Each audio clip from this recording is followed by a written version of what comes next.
Okay. Good evening, Dr. Adam. Can you hear me?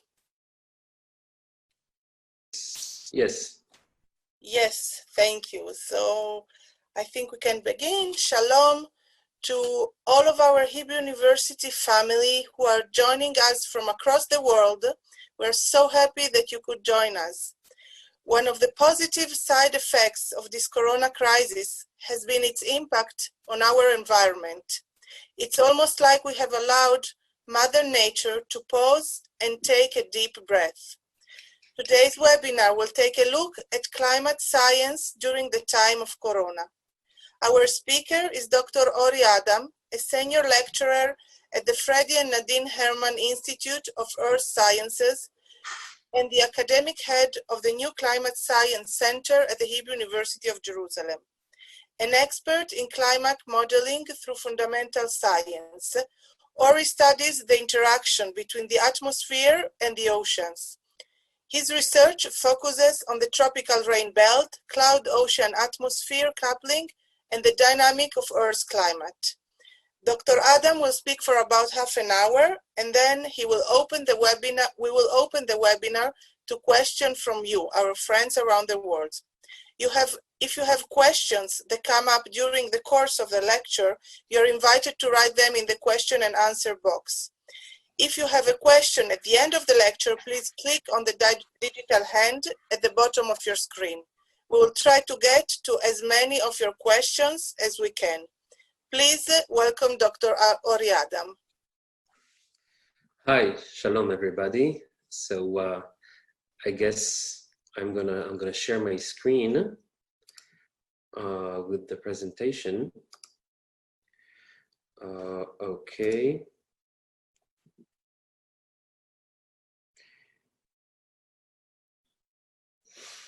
And I hope everybody can see the front page of this presentation. Yeah, so thank you for that nice introduction.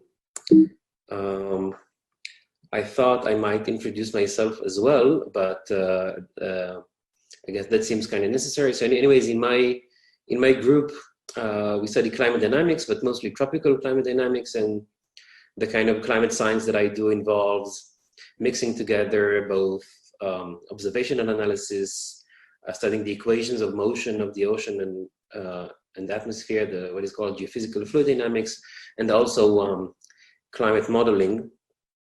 And I feel obligated to provide a disclaimer. These days, it's very easy to get tagged. This topic of climate change is so loaded that it's very easy to get tagged as a global warming alarmist or denier or skeptic and so forth. And at least my intention here is to focus on facts and science, and I hope nothing of what I say is going to be misconstrued as being associated with a particular agenda. Okay, so let's get to it. The outline of the talk is I'm going to talk a little bit about the climate corona link, or maybe climate COVID-19 link. And then something I refer to as the climate tug of war, basically competing effects that eventually result in either cooling or warming, net cooling or warming of climate. And then talk about our plans in the Hebrew University, my own personal thoughts on how to move forward with the climate challenge. Yeah, so let's look at some facts, some recent facts. So it's not very surprising. Due to the corona outbreak, we've seen a decrease of between 10 to 30% in fossil fuel emissions or pollution associated with fossil fuels over China. What's shown here is NO2. It's nitrogen dioxide. It's a byproduct of burning fossil fuels. It's a good proxy for air pollution, and it's very obvious that we see a significant decline over China. We see similar effects in other countries. In India, we see in industrialized centers, we see a decrease of over 50% in air pollution. The picture shown here is from the India Gate in New Delhi. This is taken from a Washington Post article, and it's very clear to see how what is a striking effect this reduction in air pollution has on everyday life, not only on climate. People who have gotten used to not seeing blue skies prior to the outbreak can now enjoy really clear skies. So that had an immediate effect on both the environment and climate. Dr. Adam? Yes. We don't see the slides. You don't see the slides? No, we just see the first one. Okay. I can maybe reshare. Yeah, I think we need to reshare because something doesn't work. We can just see the first slide that you shared. Okay. Let's do this. Maybe I'll share screen and that would help, not the keynote itself. Let me try this again. I'll share screen and then do this. This is the first one that we saw, and then we didn't see any other. Okay, now we see it also better than before. Yeah, now we can see it. Okay, so if you can begin from a few minutes before. Okay, so I was using this slide to present myself, and then I basically used this for my disclaimer. And again, this is the outline of the talk that I mentioned before. And maybe I'll just go again over these slides. So this is what I was showing before about a 10 to 30% decrease in fossil fuel air pollution over China. This is taken from the NASA Earth Data Archive. And as I was saying, over India, this is from New Delhi, the India Gate. From before the pandemic and then 3 weeks into lockdown, we can see a really striking effect. So can everybody see the slides now? Yes, we can. Now it's perfect. Okay. Thank you. Great.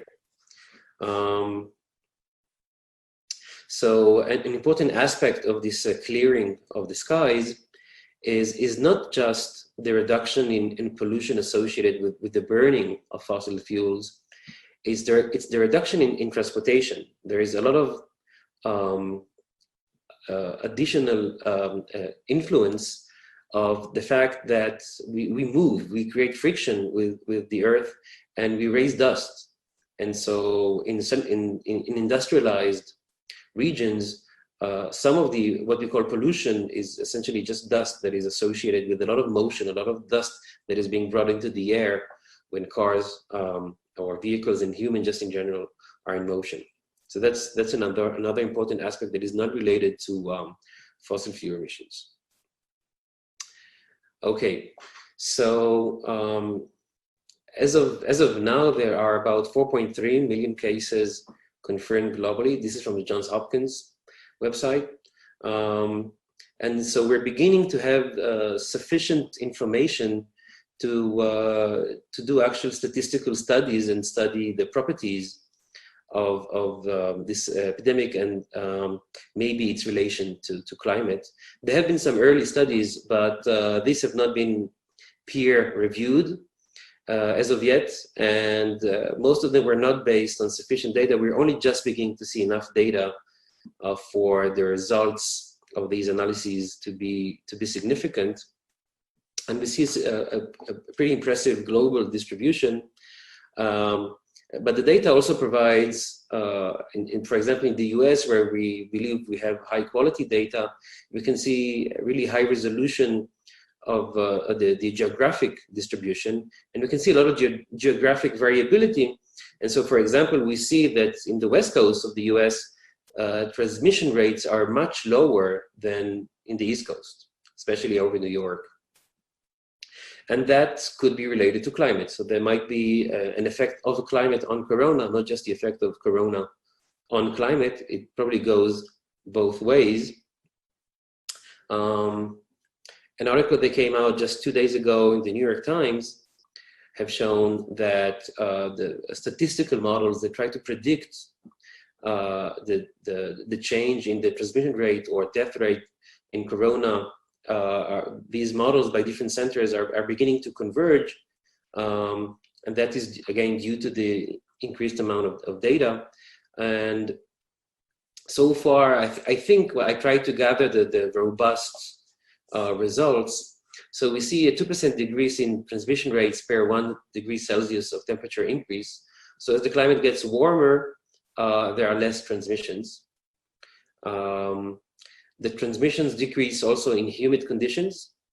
So going from winter to summer, we would expect less transmissions. And also, as we have more sunlight, we have more natural disinfection. The coronavirus is not immune to UV, and so we would also expect that to have an effect. And that also implies that the epidemic has a very strong seasonal component.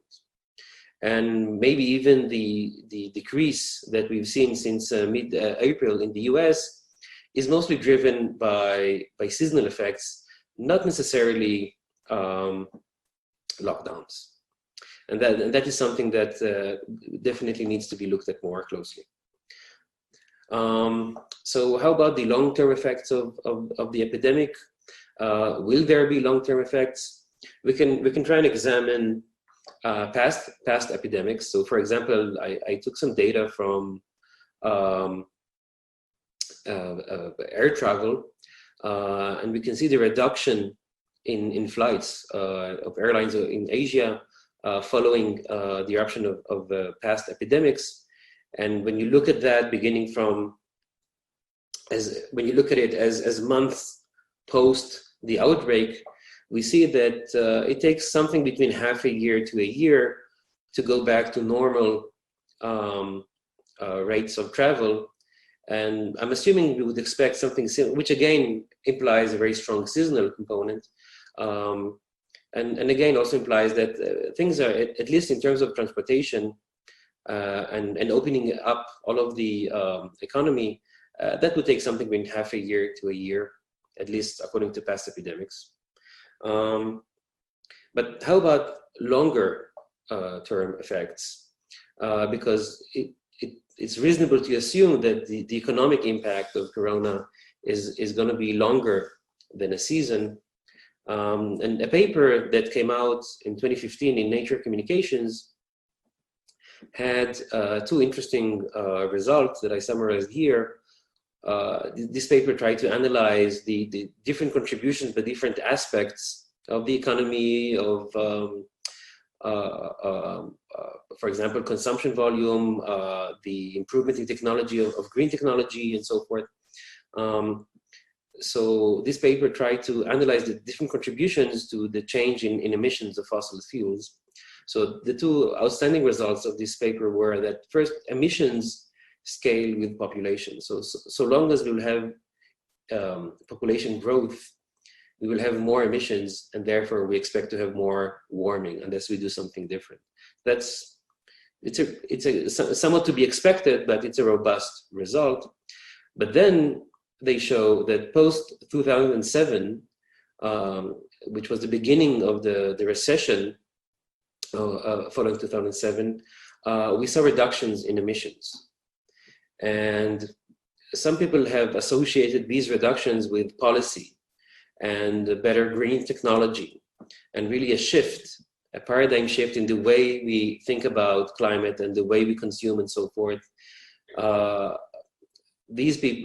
guys who wrote this paper are less optimistic. Their conclusion is that actually these policies have not had a significant effect, and the decrease in emissions have been mostly due to basically the recession that had reversed the trend for nearly a decade.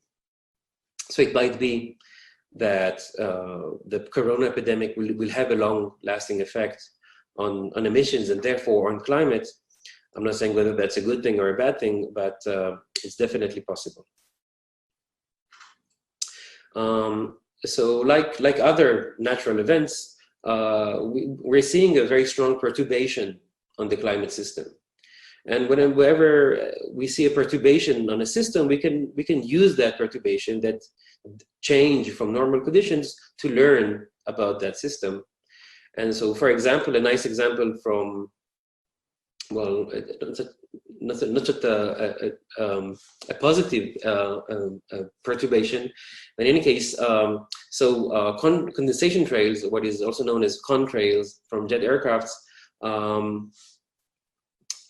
affect the surface temperatures below where these jets fly, because these high altitude contrails, they absorb the outgoing long-wave radiation, and they also reflect the incoming solar radiation. And so it was believed that they reduced the daily temperature range in regions where a lot of jets, below where we have a lot of jets passing. And following 9/11, the 3-day grounding of commercial aircraft allowed people to actually look at into that hypothesis, and they saw a significant change in the daily temperature range just following 9/11. And so they were able to learn from that perturbation that it is true. This hypothesis that they were not able to confirm this hypothesis using climate models. It showed that actually jets do damp the daily temperature ranges due to contrails, from a paper by Travis et al. 2002 in Nature. Similarly, we can look at other climatic events, and we can use that to test climate models. So what I'm showing here is, so in black here, this is the temperature change over time, so over the past more or less 100 years. And the different, the lines with different colors are the reproductions of global mean temperature by climate models. And as you can see, with some variance, climate models are able to capture these variations. They follow, to a reasonable degree, the natural variation in temperature. And also, they seem to respond well to, for example, the volcanic eruption following Pinatubo. So they see this sharp decrease in temperature just following the eruption. And so they seem to do a reasonable job, and we can use these, for example, like eruptions like Pinatubo, you can use these to better tune our models and learn more of them, because we need these climatic anomalies to learn more about the climate. But the reason I'm showing this figure is, this is from a paper that was released last year by Kim Palmer and Bjorn Stevens, probably the two most important climate scientists in Europe. The leading, they are the heads of the most important centers in Europe. And the point of this figure, though, is that the reason all of these models are able to follow the mean temperature is because there's an additional correction that is added here. So each of the models that you see here is offset by a certain amount. And this offset is the change in global mean temperature when this model tries to reproduce present day conditions. So when models try to reproduce present day conditions, they have some deviation from the actual mean temperature. And when they correct for that, they get this nice agreement. But when you don't do that, you get this bar on the right. So the range of models would be something like this, which is considerably large. And this is a criticism by climate scientists on climate models, saying that we need to do better. We cannot, such a high uncertainty, such a large variation across climate models does not allow us to make reliable predictions into the future. And this is what I refer to as the big question of climate science. Really the big problem of climate science, the big question is, how do we reduce this uncertainty, and why do we have this really large uncertainty in climate models in the first place? And people have done these assessment reports trying to assess the sensitivity of climate to changes in greenhouse gases in the past. We use a term called equilibrium climate sensitivity, which is basically the change in global mean temperature as you double the amount of carbon dioxide in the atmosphere, which is probably the most important greenhouse gas. So as we double the concentration of carbon dioxide, what would be the change in the global mean temperature? And the first assessment report was in 1979. It was done by Jules Charney, and it used really primitive climate models, really low resolution, very low computational power was available there then, and that estimate was about 3 degrees Kelvin plus minus 1.5 degrees. The interesting thing is that as models have progressed and we had subsequent assessment reports by the International Panel on Climate Change, which introduced more and more climate centers, research centers, the resolution was improved tremendously. And our understanding of the physics of climate has improved tremendously. And yet, the assessed estimated equilibrium climate sensitivity has not really changed. And even more interesting is that the variance across models has not changed as well. And this is really strange, and this is really problematic, because you would expect that over time, you would get more of a consensus, that theories would tend to converge over time towards more agreement. And it's really strange that the uncertainty associated with the equilibrium climate sensitivity, that we have not been able to reduce this uncertainty for over 40 years. If you look at the two recent assessment reports, so the fifth assessment report, when it came out in 2013, gave this result of equilibrium climate sensitivity of 3 degrees plus minus 1.5 degrees. Subsequent models that simulations that are associated with the report that came out gave a slightly higher estimate and a slightly lower sensitivity. But interestingly, the latest assessment report, CMIP 6, which is still coming out, gave a slightly higher equilibrium climate sensitivity, but even a wider range, even higher uncertainty.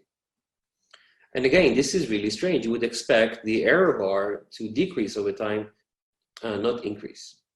And studies that have come out that analyze this increased disagreement across models in predictions into the future and onto how the global mean temperature is going to change, associated this uncertainty with stronger cloud feedbacks, which I'm going to talk about in next slides. So that is the big question of climate science. How do we reduce this uncertainty? The reason this is the big question is because so long as this uncertainty is too high, we cannot make actionable predictions. No one doubts that climate change is a tremendous challenge and a tremendous risk to humanity. However, the precision matters. And by analogy, the climate models that we have now, because of this large uncertainty, are equivalent to having a thermometer that measures a person's temperature that has an uncertainty of, say, 2 degrees Celsius. So when you measure someone that has 38 degrees Celsius body temperature, but the uncertainty is 2 degrees, it's basically worthless, because you cannot say whether this person is sick or healthy. And regretfully, the precision of climate models at present is not that great. And so we want to make actionable predictions. So for example, one of the latest intermediate report by the IPCC claimed that if we begin to reduce emissions immediately, reaching zero emissions by 2055, we might get to a point where the net increase is going to be about 1.5 degrees. And then we're going to start to see by mid-century a decrease in temperatures. But as you can see, the error bar is very, very large. And it's really hard to estimate whether this statement is true or not. And that is a big problem. But we don't have to rely just on climate models. We can look at the observed record. So you can use paleo records, which means data from ancient times of going millions of years into the past. So for example, if you look at the past more or less 800,000 years, we had about 7 cycles of ice ages, and we can look at the temperature ranges and CO2 concentrations during these periods, and we can see a variation of about 100 parts per million in CO2 and a temperature range of about 3 degrees. So we can use that, and we can look at the historical record, and we see a change of about 1.5 degree in global mean temperature that is associated with an increase of about 120 parts per million of CO2, going from about 280 in pre-industrial conditions, and I think the present levels are nearing 410 parts per million. So we can use that to get estimates of the climate sensitivity regardless of models. If you look at ice ages, we get 6 degrees. If we look at the modern era, we get about 3.5 degrees. And again, if we look at climate models, we get about 3 degrees. So climate model sensitivity is not way out there, but if anything, it's probably too low. And that is a bit troubling. 2 reasons why we think it might be too low is because some of the heat that goes into the system goes into melting icebergs. And so it doesn't go directly to warming the climate. Some of that heat is used to melt icebergs. And the second reason why it might be too low is that there are competing effects. So air pollution, anthropogenic air pollution, so air pollution by humans is balancing the warming due to greenhouse gases. And I'll talk more about that in the next slides. So what I refer to as the climate tug of war is this competition, these competing effects of air pollution versus warming by greenhouse gases. So very briefly, if we look at the radiative budget of Earth, so the sun, Earth gets its energy from the sun. So about 1/4 of the incoming solar radiation is absorbed in the atmosphere, about 1/4 is reflected back to space, and about half reaches the Earth. This warms the surface, and then Earth radiates back energy into the atmosphere and space, and some of that is being absorbed and then re-emitted back into Earth, and that is really the greenhouse effects. And then some of it is radiated away into space, and eventually we get into some balance. And clouds have a very, very important role in this radiative budget of Earth. So the greenhouse effect, it's very commonly known and understood. The idea is that outgoing radiation is retained in the atmosphere, and this leads to this increased warming. And when we talk about greenhouse gases, we usually talk about CO2, which is associated with pollution, but methane is another important greenhouse gas. What is also known as carbofluorochlorides have an important effect on the atmosphere. And another important global warming, greenhouse gas associated with global warming is water. H2O is a very strong greenhouse gas as well.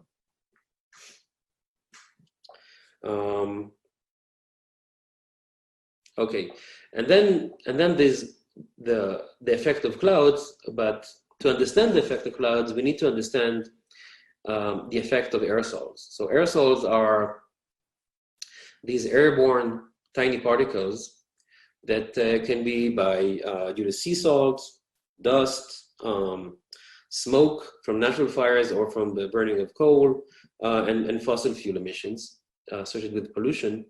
And aerosols affect clouds in the following sense.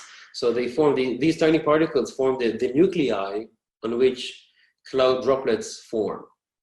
And so they have a critical influence on the way clouds are formed, and therefore on the distribution of clouds on Earth. And as you can see, we have various types of aerosols, and they have a very strong anthropogenic component, meaning driven by humans. And that is really an important part of the uncertainty in climate and this tug of war.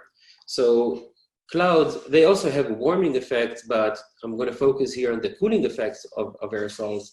So first, they lead to global dimming, which is very intuitive. So the more pollution you have, the more solar radiation is reflected back to space. By the way, the term was coined by Jerry Stanhill and Cohen from the Volcano Institute in Israel, the term global dimming. And then there's the idea of cloud albedo. The albedo is the diffraction, the area fraction that is covered by clouds, and therefore that leads to reflection back to space. So more reflection by clouds due to pollution might lead to cooling that offsets the warming by greenhouse gases. What I'm showing here, this is from a recent paper by Danny Rosenfeld from our institute that was published in Science. What you see here are satellite images of cloud drop concentration, and the tracks that you see here are ship tracks. So the smoke emitted by ships forms the basis for the nucleation of clouds, and these clouds have a sustained effect. You can see that in the concentration of drops, and you can also see that in satellite images. So that has a net cooling effect on climate that offsets the warming by greenhouse gases. And this tug of war eventually affects the net change in global mean temperature. And it may be that, for example, the reduction in pollution would lead to less cooling. So we would have less warming by emissions of fossil fuel, but we would also have less cooling because there's less pollution. And we shouldn't assume that the reduction in pollution would lead to a global cooling. It might actually lead to a warming because we have less cooling by aerosols. So we can't really assume that one of the effects of the corona would be that we would have a global cooling. We shouldn't take that for granted. Okay, so moving forward, how do we address this big question? So there are essentially three key strategies applied around the world. One is the idea of more power, meaning let's move towards higher resolution models, let's resolve more of the physics, and therefore get more reliable models. Here in the Climate Research Center that we instituted, we don't subscribe to this approach, but I'll describe it in the next slide. Two other approaches that we are subscribing to and actually implementing are the incorporation of artificial intelligence into climate models, and then using a very recent study, an approach we call, this is something I'm involved with, local constraints, which I'll explain in a minute. So the idea of higher resolution, again, by Tim Palmer and Bjorn Stevens from the same paper I referenced before, what they try to illustrate in this figure is that what we're actually seeing here are two pairs. One is a satellite image, and the other is a climate model simulation at a very, very high resolution. And the idea is that they're nearly indistinguishable. And so their claim is that if we go beyond some critical point of a really, really high resolution, we would reach a point where we would start to reduce this uncertainty in climate models. But since the relevant physics spans at least 12 orders of magnitude, going from aerosols to the radius of Earth, so that spans about 12 orders of magnitude, to get to the point where we have sufficient computational power is probably more towards the end of the century, if you want to predict something into the future. And I'm not sure that we're willing to take the risk. I don't think we can wait that long. So while this approach might be, it has merit, it is true that if we go beyond some critical resolution, we might get better predictions. I'm not sure we can wait that long. And the approach that we're beginning to implement in the new Climate Research Center is one that was devised by Tapio Schneider. Tapio Schneider is one of the leading climate scientists in the world. He was also my postdoc advisor in ETH Zurich. He is now at Caltech. And he's the leading PI of a project called CLIMA, the Climate Modeling Alliance, basically reinventing climate models from bottom up. The idea is to rewrite climate models in such a way that it would be possible to implement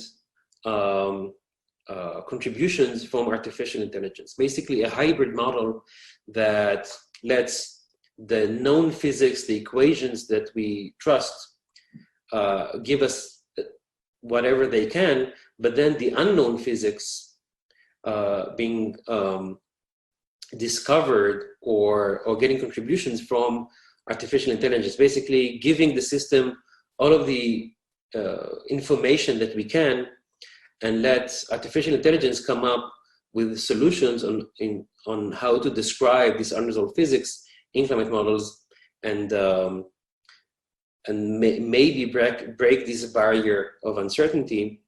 So Tapio Schneider is on the advisory board of the Climate Research Center, and we already have an ongoing collaboration between Professor Danny Rosenfeld from our institute and this project, and Danny is advising them on implementing ideas associated with cloud microphysics, or the role of aerosols in affecting clouds. So that's one. And the second approach, this is from a group headed by Professor Efrat Morin from our institute, is this idea of local constraints. So as I was saying before, climate models have this large uncertainty, but to really adapt to climate change, we need actionable information that would allow us to plan systems that can cope with changes in, for example, rain amounts, or the intensity of rain, or droughts, or floods, and so forth. So we need to design systems that can manage these changes in climate. And one key component of that is extreme events, extreme precipitation events that lead to floods and to other things. And what in Efrat's group, what they've discovered is that if you go the other way, if you measure locally at a really high intensity, density, beyond a certain point, you get enough information, you know enough about a certain region that you can actually predict into the future how extreme events might change just by knowing, for example, the change in global mean temperature or other really global indices. So by improving our understanding of local processes, we can sort of bypass the uncertainty in climate models and provide predictions that say, for example, if the temperature is going to change, the global mean temperature is going to change by 1 degree, we can actually predict what is going to be the change in extreme precipitation events, something that models cannot provide us, but actual measurements can.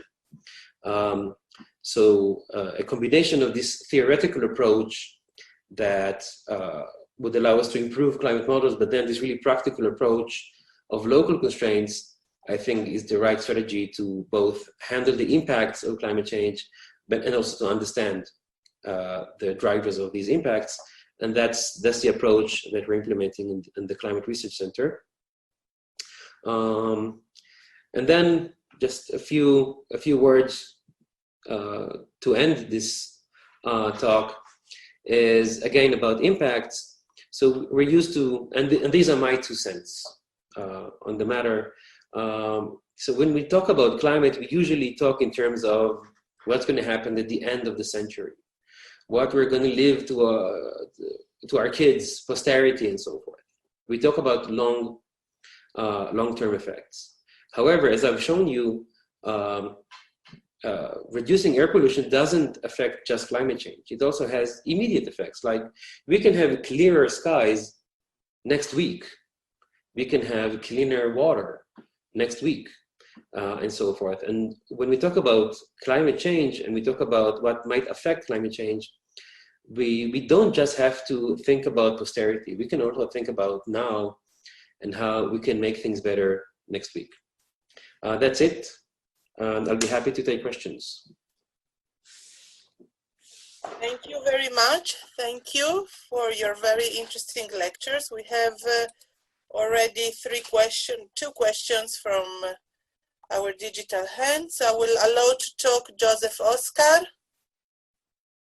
Please, Yossi, unmute yourself and you can speak. Yes. Good evening, Professor Adam. Doctor. ערב טוב, אני אומר לך גם כן. So, if I understood correctly, one of the side effects of the lockdown is that the air, the atmosphere is cleaning up. Consequently, the UV is penetrating better and attacking the virus. Can you confirm that my understanding is correct? I think what I can say is that your understanding is correct in terms of the process that you're describing. I can't say what is the actual effect of that and how much of that has contributed to the reduction in transmission rates, but the process is definitely correct. The second question I've got, and this is a huge argument between those who say yes, people contribute to climate change, and those who say that the climate change will take place anyway, with or without man intervention. I'm not talking about pollution, which is different. I'm not talking about pollution and air emission, and the gas emissions are 2 different subjects. Mm-hmm. Based on the uncertainty of the model, which yourself you say the variation of the degrees is a bit too high in order to be able to predict whether the models which say that if we do ABC by 2055 or whatever, there is going to be a reduction of 1.5 degrees centigrade. Is this questionable? Can we rely on that? And how much is this true? Well, as I was trying to address in my disclaimer, I agree with you. This is a very loaded problem, a very loaded topic, because it has very dire consequences to in both aspects. If we trust these predictions by climate models and we begin to act, that has tremendous economic effects. But if we don't act, that might have other tremendous effects. So I agree with you with the problem, and the point I was trying to make is that even though we have this large uncertainty in climate models, some of them predict a change of 1.5 degrees due to doubling of CO2 concentrations, and some predict a change of 6 degrees. We have this huge range. So that is what models say. What we do with this information is more political than anything else. because it involves risk management, not really science in a sense. So when you have, for example, suppose you have a commercial company, right? And you need to make decisions on how much to invest in insurance, how much to invest in other things, in devices and so forth. You work based on the available information. And what we do with this information is a completely different topic. Truth is somewhere within this range. My personal opinion, which is something I tried to convey in what I was showing before, if we take climate models as just one piece of information, but we also try to learn from the past, we see that the equilibrium climate sensitivity by climate models, if anything, is too low. And it's true that there might be a very strong natural component to climate change. I published papers showing that between the years 1979 and the end of the century, most of climate change was associated with, that we saw was associated with actual global warming. But in periods before and after, it was more associated with natural variability. It is entirely correct to assume that there's this very strong natural variability component to climate change. But based on the information that we have now, we need to come up with decisions, policy, and so forth.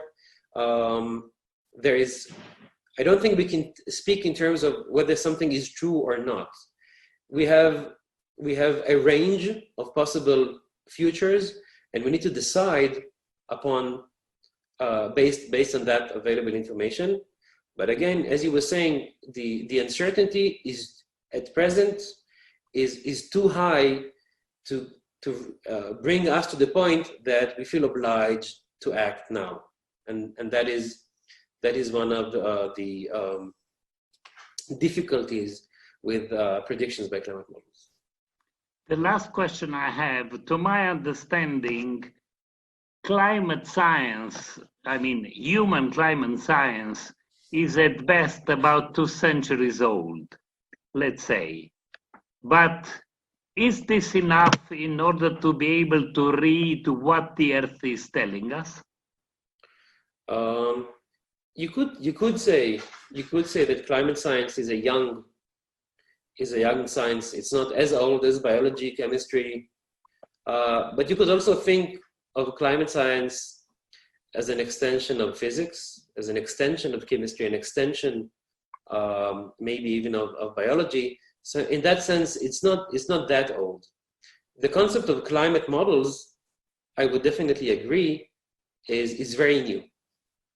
Our dependence on a theoretical model is very unique to climate. So for example, even in astrophysics, we can observe, we can look to the sky, we can observe supernovas, we can observe black holes and so forth, and come up with theories.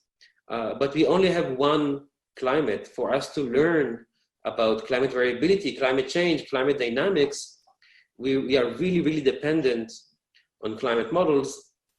And in that sense, it is a young science. And I would agree with your statement. It's a young science. There's much progress to be made. This is, by the way, the reason I chose climate as my profession, because I found that there are many, many open questions that were unexplored. So I found that was a really nice field for me. I did my master's in astrophysics, and I was looking for something where I can make a significant contribution. So one of my observations was that it is a young science, and there are still a lot of open questions, and that drew me to the field. So I would actually agree with your statement, yes. Thank you. אני מודה לך מאוד. You're welcome. Thank you. We have now Mr. Glasner, Hervé Glasner. Please, you can open your microphone. Hello, can you hear me? Yes. Yes, it's a very interesting lecture that you gave, and certainly what impacted me was the uncertainty that you referred to. For example, I looked at one graph that you showed, and it illustrated Mount Pinatubo that erupted, I don't know, but 35 years ago, I think it was, and the impact of that volcanic explosion, Krakatoa, etc. There's many natural variables, and I understand that. Besides the impact of humanity, especially in the last 50 years, with developing countries such as India and China contributing so much to the pollution. So there are so many variables. I clearly understand that, but looking, as the last speaker had referred, looking at the length of time that the planet has been in existence, and I understand that the climate has changed even during periods in which there was a lot of carbon in the air, and the climate, in fact, if I understand correctly, cooled. Back in the 1970s, I recall a professor by the name of Paul Ehrlich, who was forecasting a new ice age. And I realized that we're talking 45 years ago when Professor Ehrlich referred to a new ice age. Having said that, I've become a believer in climate change. I'm not disputing that. We live here in Canada, in Toronto, and we've noticed in the last few weeks an unusual spring, very cold. And I was wondering if the reduction of jet traffic may have had an impact on our localized weather. That's a lot I'm giving you. I hope you can respond to that. So so you referenced a colder spring over Canada, right? Yes, that's right. Extremely cold. It set records a couple of days ago. Well, I wouldn't be able to comment on that because that might depend. I would doubt that it's related. Could be. I would doubt that it's related to the corona epidemic.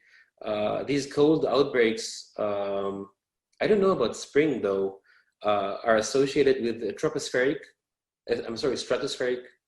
yes. processes. And it might be part of natural variability. It might be part of the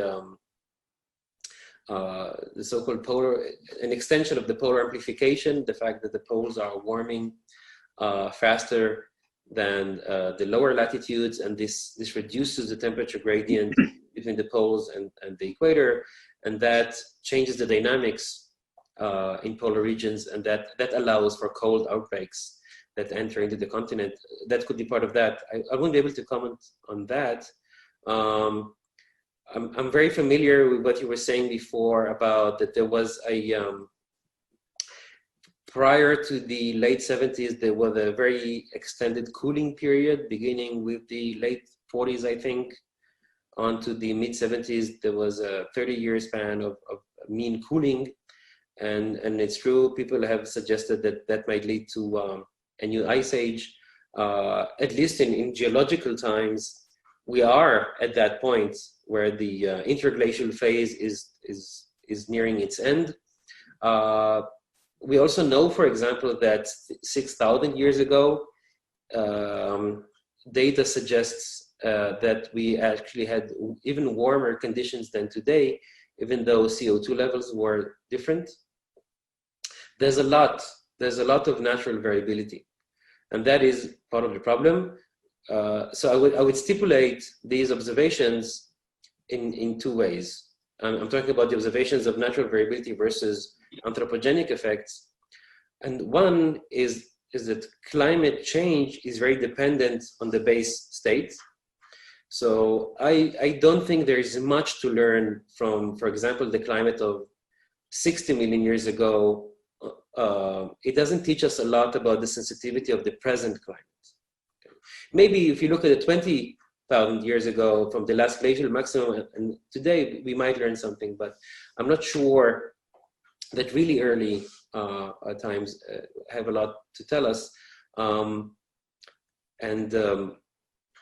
The other point is that what we haven't seen in the past is such a rapid change in climate. If you look at the change in mean temperature of the past 150 years, we see a really rapid increase in temperatures.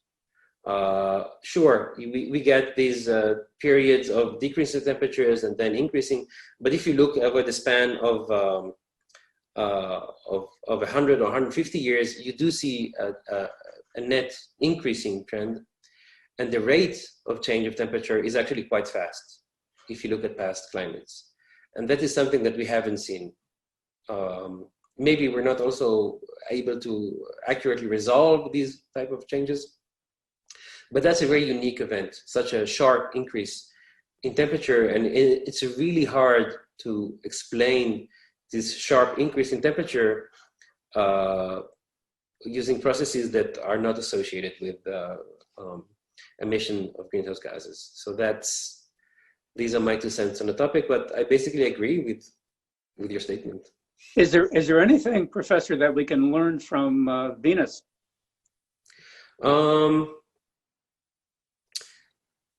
We do learn a lot.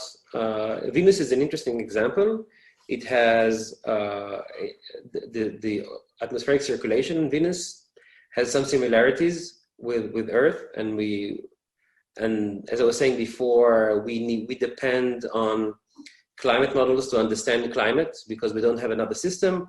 It's not exactly true. We have Mars and we have Venus as another examples that we're only beginning to have observations of, so we can learn about different climates as well. Yeah, we have learned something from Venus in terms of the atmospheric circulation, but the chemical composition of Venus is so different from Earth, and it's so different that with regards to the problem of global warming, I doubt that there's much to be learned. Right. Thank you so much. Thank you. We have now a question from the chat. From Julian Dye. So are there quantifications of the change in sunlight, reflectivity, and CO2 due to the lockdown, and there is any change in the expected temperature of the last month? I want to make sure I heard correctly. Are there quantifications, measurements of the change? Yes, I guess there is a mistake in the words. Please, okay, Julian. Quantification. Whether these changes in incoming solar radiation, for example, have been quantified. Can say I haven't really. I haven't seen any data. I'm sure that such data is available. I personally haven't done these types of analysis, and preparing for this talk, I haven't seen, not that I recall, any analyses of that sort. No. Okay, so we have time for one more questions. If you have, so let's wait a few seconds to see if some of our friends would like to ask.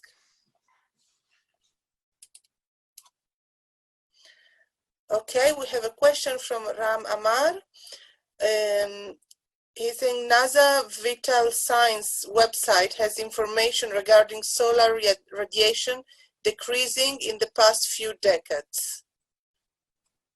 Okay, Mr. Amar, can you be specific on your question?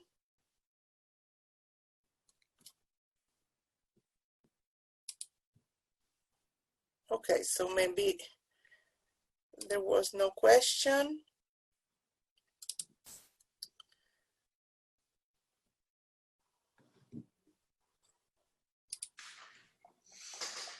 Okay, so I think that our friends, they don't have any other question in the meanwhile, but I would invite everybody to write me if you have any other question, and I will surely forward to Dr. Adam tomorrow or in the next days.